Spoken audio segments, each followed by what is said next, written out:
윤석열 정부가 화물연대 파업에 대해 오늘 업무 개시 명령을 발동한다고 합니다. 업무 개시 명령은 화물자동차 운수사업법 제14조에 국토부 장관이 정당한 사유가 없는 화물 운송을 거부할 경우 발동할 수 있습니다. 핵심은 정당한 사유 여부입니다. 정부는 5개월 전 화물연대 파업 당시 안전운임제 지속 추진과 적용 품목 확대 논의를 약속한 바 있습니다. 그런데 품목 확대를 위한 진지한 논의는 5개월간 단 한 차례도 없었습니다. 10월 말로 임기가 종료된 국회 민생경제안정특위에서도 정부는 품목 확대 불가 방침만 확인한 바 있었습니다.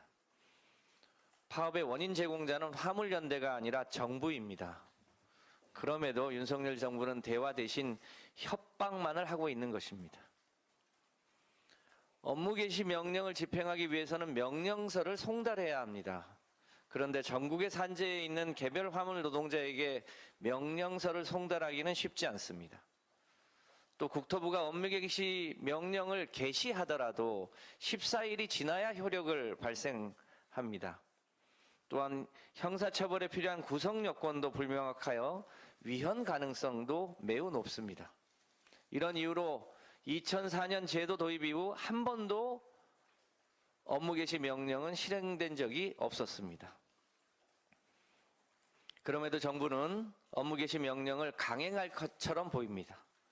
갈등을 조정하고 해결해야 될 정부가 오히려 갈등을 조장하고 있는 것입니다.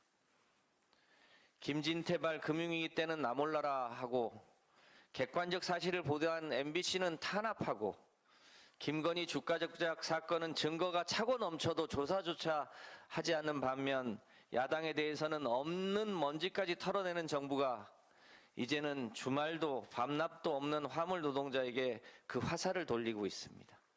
정말로 비정한 정부입니다. 민주당은 약속을 어기고 갈등을 조장하는 윤석열 정부에 맞서 화물 노동자의 안전 운임 대상 확대를 위해 끝까지 최선을 다하겠습니다.